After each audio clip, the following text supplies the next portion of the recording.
I first read Sarah J. Maas about 5 or 6 years ago, and I started with Throne of Glass. I was not a big fan, so I ignored ACOTAR for a while. Man, that was a mistake. In my opinion, ACOTAR is significantly better than Throne of Glass, in the same way that Crescent City is then significantly better than ACOTAR, because Sarah J. Maas is an unstoppable force. Her writing keeps improving with every book and with every series. At this rate, she'll actually be a good author anytime. I'm kidding. I'm purely jealous. Maas is such a big deal in the publishing industry. She's literally like a demigod. I mean, look at this shrine to her name in my local bookstore. It's where I live. And this has become a place of worship. So ACOTAR is a very different series to Throne of Glass. Where Throne of Glass was a fantasy series with a romance subplot, I would argue that ACOTAR is a romance series with a fantasy subplot. And that's fantastic. As always on my channel, I'm all about introducing books to you so you can decide for yourself what you want to read. If you love romance and fantasy, then you might love this series and you shouldn't care what anyone says. And if you're someone who has zero interest in romance, can I kindly suggest maybe reconsider that opinion today. Maybe you haven't just read the right romance yet. And even if you get to the end of the video and you're certain romance is not for you, let's all agree we're not going to gatekeep this stuff. We're going to let people enjoy the books that they like to their own personal taste, because reading is for everyone. That's my philosophy here on...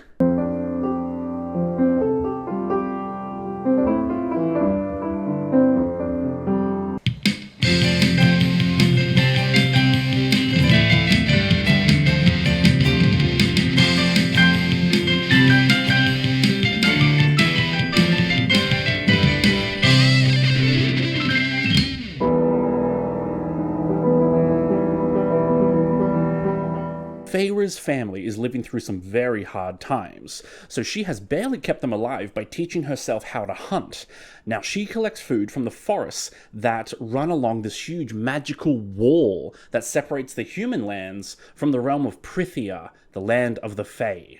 One day, a massive beast breaks into her family home. The beast is a mighty Fey lord, furious at Feyre for killing one of his servants who had been shapeshifting as an animal at the time. For payment, Feyre must go with this lord into the realm of Prithia as his prisoner. Also, this beef shapeshifts back into a super hot guy. That's very important, you know, for the plot.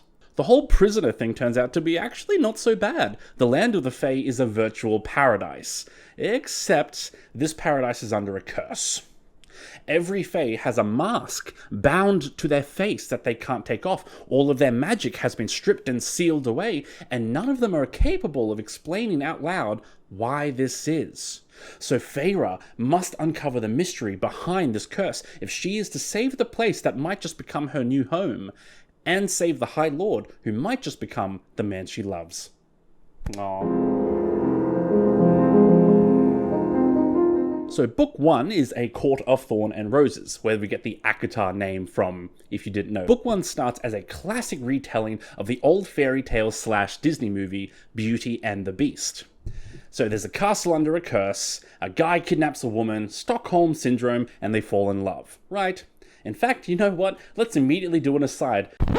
Let's talk about a common theme among the romance genre, predictability.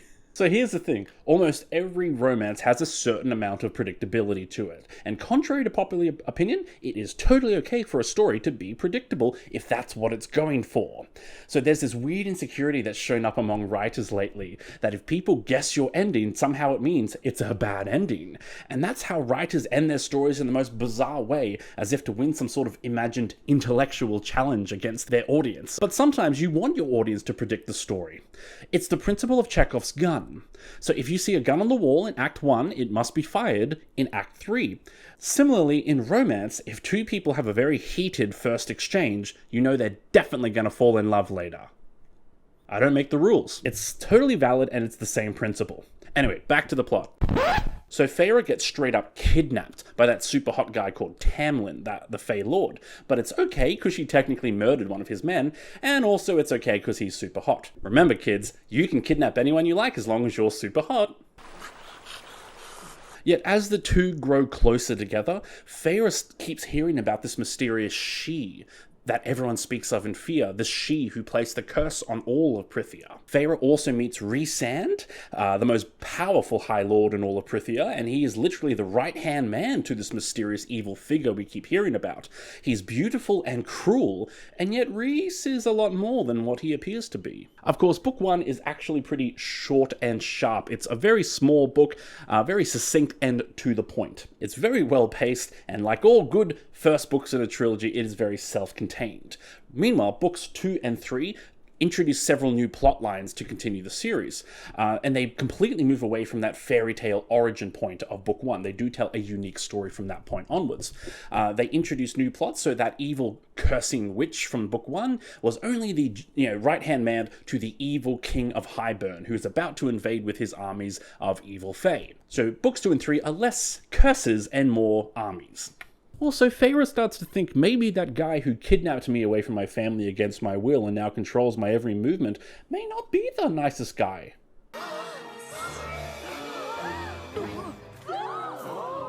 That, in particular, is an excellent plotline and the best thing about this series, but I'll get up to that.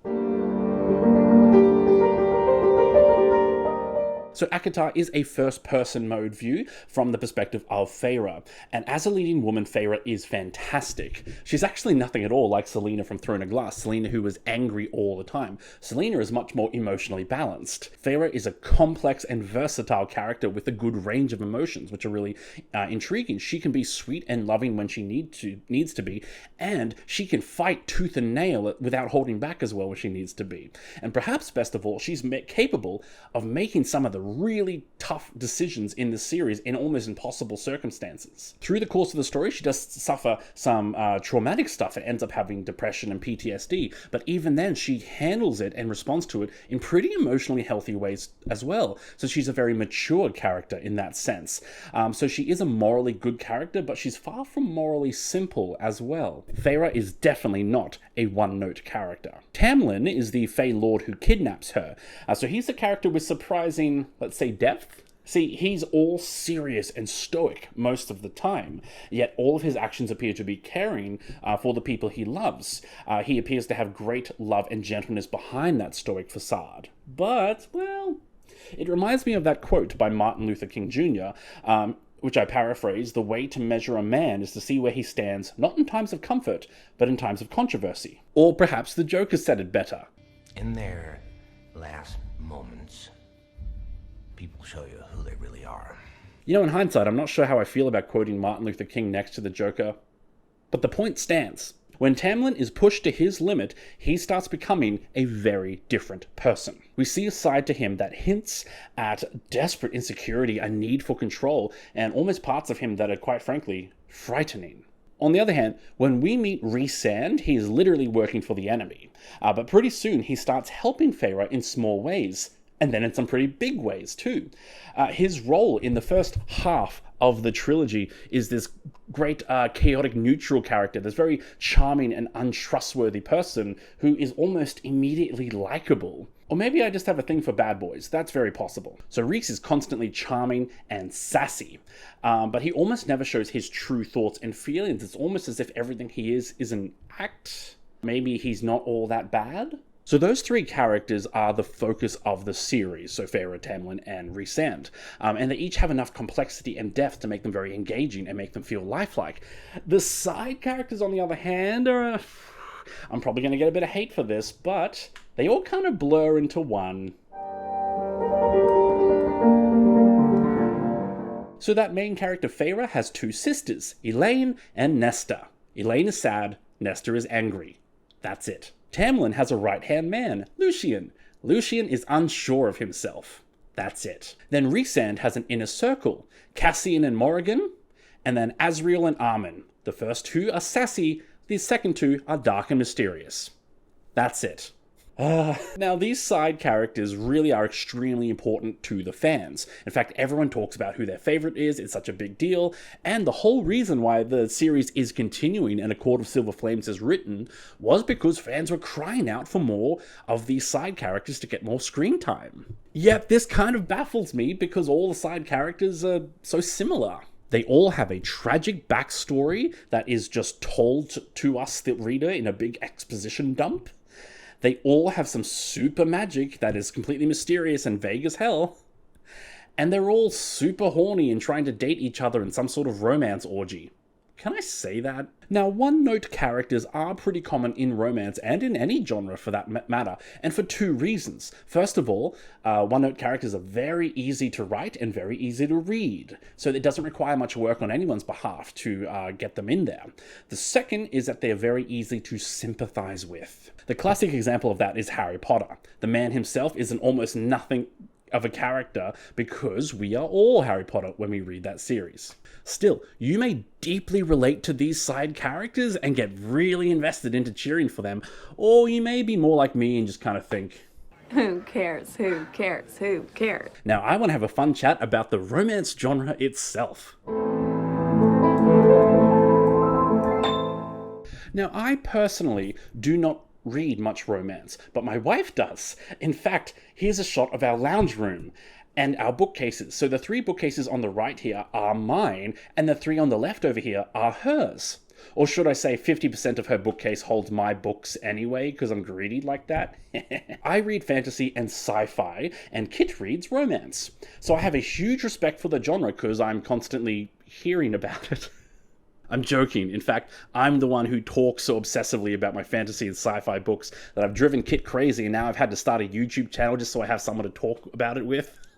Anyway, here are 2 reasons why I don't read romance, and just to be clear, it is not mocking the romance genre or anyone who reads it. First reason I don't read romance, there is no primary conflict. So many stories will have a primary conflict and then a secondary conflict. So example, Frodo's primary conflict is to destroy the ring, but his secondary conflict is his internal struggle to stop the ring from corrupting him. Now, having both types of conflict gives the story greater depth and nuance.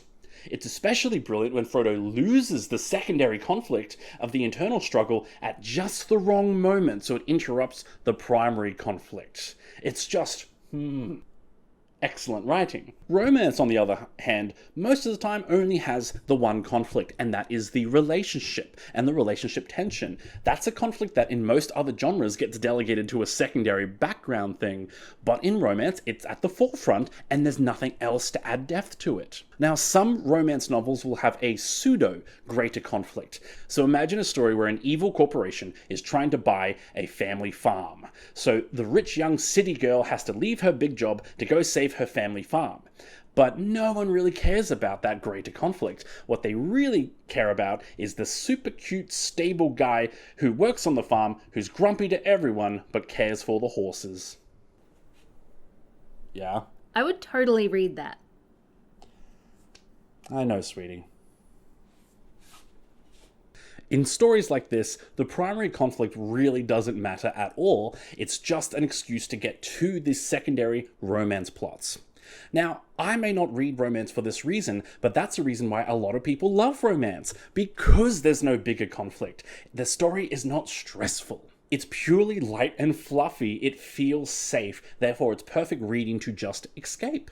The second reason I don't personally read romance, the frequent depiction of unhealthy relationships. Romance will often have relationships that are either unrealistically perfect or have toxic undertones of abuse. In the perfect relationships, everyone is happy all the time and communicate flawlessly. Now, I'm not a relationship expert, but let me tell you something I know from a 10-year relationship. Communication is always tricky. You will never get to a point where you understand each other perfectly every time, and there will always be conflicts. You never reach a point where you just kind of transcend the relationship and conflict just becomes obsolete forever, because you are 2 individual people who will always have individual needs, wants, and perspectives. So when romance novels show a relationship that they live happily ever after, it drives me crazy. I know, I'm that fun guy at the party. But seriously, relationships take work, and that's totally normal. Relationships will also always starve and die if you don't put in that work. That's why I hate the perfect relationship trope. And unfortunately, that's what ACOTAR does in a couple of places. The perfect relationship. There's even a magical bond between our main couple where they can telepathically communicate everything. And I find it irrationally annoying because there's no such thing as flawless communication. And as for those toxic relationships, well, this is where poor behavior and outright creepy behavior is rewarded by the characters and by the plot. A clear example of this is when Edward sneaks into Bella's room to watch her sleep at night. I like watching you sleep. Creepy as f***. Or you have a character who is jealous and controlling, and their partner thinks it's a sign of how much they care. I see it all the time in Hallmark movies and TV shows and romance books, and it's always normalized. It's always promoted as a sign of romance instead of a sign of problems within the relationship. And to be fair, that's one of the things that ACOTAR does a really good job of, calling out the more toxic behaviors. More on that soon. But let me be clear, this is a generalized statement, okay? So it's not every romance book. Hashtag not all romance books. In fact, there is a huge push within the romance industry to start depicting healthier relationships. A lot of authors start telling stories where characters recognize a toxic trait and leave. Yet all the problems are just so common, it is concerning. But I want to point out something. I didn't say I don't read romance because it's girly, because that's a dumb reason. Now we've talked about romance. Now let's talk about ACOTAR and how it does fantasy. And I promise I'm going to be super nice and not critical at all. Well, that didn't last long. Well, let's start with the positive, shall we? So there are 3 various mysterious creatures in the land of Prithia who are just superpowered enigmas who answer questions for a price. So these are beings from other realms. So one of them is the Bone Carver, who appears as a different creature and different being to everyone who looks at it. These creatures are more like Fae than the actual Fae in this series, right? Because the actual Fae are just like super hot beings. Meanwhile, these 3 creatures are wise, mysterious, and they will trap you with your own promises and with your own words. Genuinely, these 3 super enigmas are very cool. So besides the big 3, we have a range of magical artifacts that have superpowers, and then there are all the named characters who are basically X-Men with different elemental powers. So here's the problem with the magic system. So between the big 3 enigma, the magical artifacts, and the characters, all of their magical abilities described exactly the same. It's always like, resend, ooh, great magical power. Bone cover, ooh, great magical power. The descriptions are the same, there's no specifics, it's always just this big crazy hype. Phenomenal cosmic power! With no real explanation for it. There's nothing to distinguish the powers or rank them on any sort of power system. It's over 9,000! Then, when they fight on the battlefield, one power will just randomly cancel out the other based on what needs drama. So it's not even a soft magic system, it's literally just limitless magic fixing problems without any explanation for drama reasons. I'm sorry, I'm trying to be nice, but this one hurts. This is a real low point. Yeah, this one hurts. Meanwhile, the rest of the fantasy world is fine, okay? It's totally good. It's definitely a soft world, but there are enough specifics and history to make it feel real enough for the readers to care about, and that's the most important part. That said, a huge motivator for the conflict in this series is the prejudice and bad history between humans and Fae. That's why there is that magical wall dividing their lands, because the two just don't get along. And yet it's more than just them not getting along. Years ago, humans were literally slaves to Fae. We're talking all the war crimes, right? Then Fae fought against Fae in order to free the humans, and that's what's going on again. It's the Fae realm of Prithia versus the Fae realm of Highburn. Fae versus Fae. See, the story clearly moralizes that prejudice is bad, and it's a major theme of the whole series. Now, here's the problem. Humans are clearly inferior. In every way imaginable. The country of Prithia is literally a magical paradise compared to the poverty and squalor of the human lands. Fae have superhuman strength, and they are literally immortal, right? And many of them have magical powers that make them, for all intents and purposes, gods on Earth. In the Great War, the Fae have to fight against the evil Fae to defend humanity because humanity is completely incapable of taking on Fae on their own. Not to mention, the entire romance plot spends the entire time ogling these impossibly hot Fae characters, who all have perfect bodies and beauty that is too great for human beings. So we spend all this time lusting over these perfect, gorgeous paragons. So, tell me again how Fae are not better than humans in every way? This is why it's a problem, because the absurdity of prejudice is that we're all the same. Can't you see you're all the same? summer. First race war, huh? We see how stupid it is to hate someone prejudicially because we know deep down the differences are meaningless. Regardless of your race, gender, or sexual orientation, we all have equal value. So the whole anti-prejudice argument in ACOTAR loses its strength when it spends the whole book glorifying how great the Fae are and how sexy they are, and then turning around and being like, oh, but Fae and humans are equal. And I, for one, welcome our new Fae overlords. I'd like to remind them that, as a trusted YouTube personality, I can assist with rounding up others to toil away in their underground sugar caves. Alright guys, this next section is going to be filled with spoilers, because I really want to talk about this topic. It's a great romance plotline, but I've got to spoil it all. So, skip to the time on the screen if you want to avoid all spoilers. Spoilers are incoming. Also, trigger warning too, because I want to talk about relationship abuse. So Tamlin, turns out, is an abusive asshole. And just to be clear, Maas does this on purpose, okay? It is intentional. So in book 1, Tamlin appears to be a stuffy but serious character, but nice enough. Then in book 2, he starts being hyper-controlling. He takes complete control over Feyre and all of her life and her actions. He ignores all of her wishes, forces her to obey him in all things, and even stations guards to watch her. Now, the first time I read this series, I thought that was a pretty dramatic character shift from book 1 to 2. Maybe it was brought on by trauma at the end of book 1, I don't know. But then in preparation for this video, I re-listened to the trilogy. Wasn't that fun? But I realized something in the reread. Tamlin is problematic from the beginning. And I'm not just referring to the fact that he kidnapped a woman. Which should, on its own, but, So to quote my therapist... My therapist once said to me that there are 2 types of abusers, the dog and the viper. So the dog will bark loudly, it's snarling, it's aggressive, and really in your face. The viper is sneaky, underhanded, passive-aggressive, and hides under your heel. So the loud abuser is very easy to spot, but the underhanded abusers can actually succeed in controlling us and doing far more damage without us realizing it. So Tamlin is the sneaky abuser. He doesn't scream at Feyre, he doesn't hit her, but he controls her through underhanded methods. If she disagrees with him, he gaslights her with phrases like, I'm just trying to help you, and I want you to be safe. And then when Feyre leaves him, he refuses to accept it. He has no respect for her wants or wishes. He tries to gaslight her again with phrases like, you don't know what you're talking about, or Rhys made you say that. Then finally, Feyre utterly destroys him and his court. And what does Tamlin do the next time he sees her?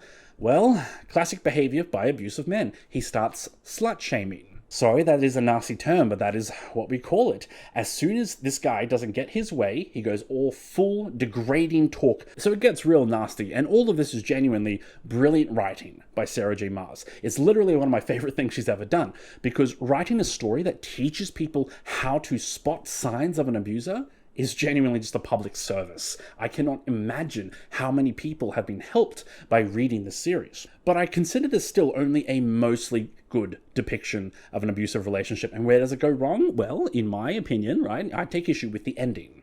So book 3, Feyre is trying to escape the enemy camp, and Tamlin literally comes to her rescue and saves her life. And then in the final battle, Rhys dies, and only Tamlin has the power to resurrect him. And Tamlin says, Feyre, be happy, and resurrects the man she loves and, gives her away. This is bullshit. I'm sorry, I know Tamlin is meant to have this great redemptive moment in the series, but here's the truth. Abusers almost never change. If abusers can't control you, they will either destroy you or cut you off entirely. They do not want you to be happy, and they will not help you be happy out of the true goodness in their hearts. So there are fans who want Tamlin to appear in the continuing series and to continue this redemptive arc of him. I take extreme issue with that. We shouldn't be teaching young girls to feel sorry and sympathy for their abusers, because it is possible for abusers to change, but it is not up to their victims to make that happen. Alright, just a quick note on this one. A Court of Frost and Starlight is honestly, it's a nothing of a story. There's no plot whatsoever. What it is more like an extended epilogue to the main trilogy. So this is after the whole events of that, and it's just all the main characters just hanging out, just chilling, just vibing. It's Fae Christmas, and everyone's given gifts and just hanging out. By all means, read the novella if you just enjoy hanging out with some of your favourite characters. It's like visiting Cheers where everyone knows your name. But don't expect any real story because literally nothing happens. So fans were crying out for more after the end of the trilogy, so Sarah announced a second trilogy that would start with A Court of Silver Flames. There's 2 more to come, but for now, Maas is focusing on the Crescent City series. And fun fact, the 3rd Crescent City book is actually coming out January 30th, 2024. And I'm looking forward to reading that one and then doing a Crescent City video on that one once I've got 3 to go through. So I'm not going to say too much about Series 2 of ACOTAR at this point, except, whoa, what a long book. So this book is 750 pages, right? And here's the truth. About 300 of those pages are actually relevant. And it's not just cynical old me saying that. A lot of fans, and even the diehard fans, have said the book desperately needs an aggressive edit. That said, it's not a bad story. It shifts to those side characters Nesta and Cassian who don't get along, which naturally means they're going to have a ton of sex in this book. There is a MacGuffin plotline about searching for another magical artifact, and there's a plotline of Nesta forming an all-women fighting squad, which is pretty awesome. But that is, again, just background noise. The plot is about Nesta and Cassian flirting and stuff, right? So just a quick note on representation. I mentioned already in my Throne of Glass video that Sarah J. Maas focuses a lot on mental health representation in her writing. That is also true for ACOTAR. Also, as I mentioned, there's a big emphasis of representing emotionally abusive relationships and how to leave them. So 10 out of 10 for both of those things. I'll also add the Fae has several courts, and some of those courts, they each have like different races, lots of people of color. And there is a little bit more LGBT rep than is normal for Sarah J. Maas. We do have one bisexual man and one gay woman. Yay!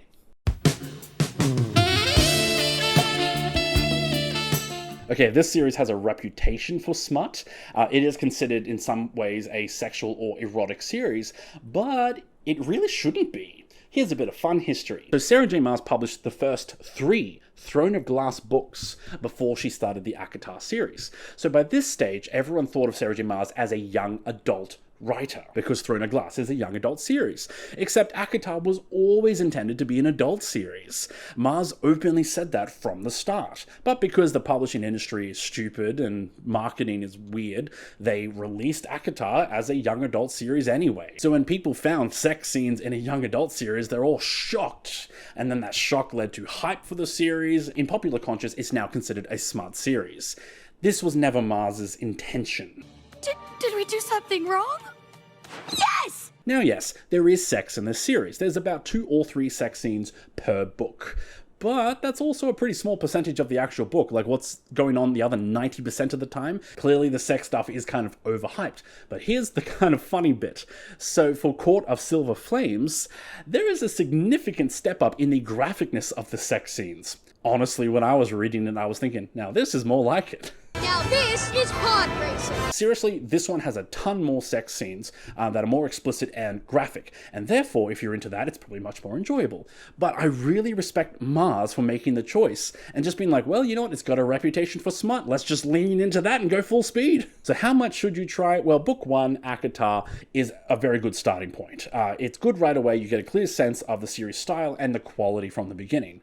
However, keep in mind, Book 2, A Court of Mist and Fury, actually has a really unique distinction on Goodreads for being one of the highest rated novels of all time. And it's genuinely deserved. Book 2 is the best of this entire series. So if you do want to do one, I would try to recommend doing Book 2 as well, because it's the best of them. Good luck and happy reading. That's all, folks. That is the ACOTAR series, and I hope I've helped you decide if this is going to be right for you, or at the very least, I've convinced you to show a little bit more love for the romance genre. So next week, I'm going to begin a video on Malazan, Book of the Fallen. Wow. And spoiler, it's going to be a 2-part video. I'm not even going to try to hide that. Malazan has a reputation for being one of the biggest series out there, and it's absolutely true, so I'm going to be doing one video called Malazan, A Beginner's Guide, which will be an introduction like this, and then I'm going to do another long-form video straight after, 5 reasons Malazan is confusing, and how to overcome them, as a bit of a reader's guide to help help familiarize people with the process and give you a few reading tips. I'm excited / nervous. That one's going to be a lot of work, and I might need a green screen for that one. As always, like and subscribe if you haven't already.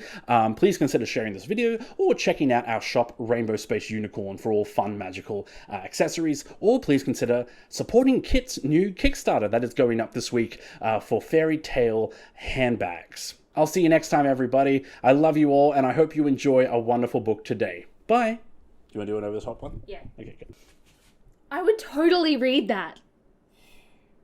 I know, sweetie. Okay, good. Get out of here. We definitely got it, alright? Go. And we've got some bloopers for the outro. Goodbye, book people.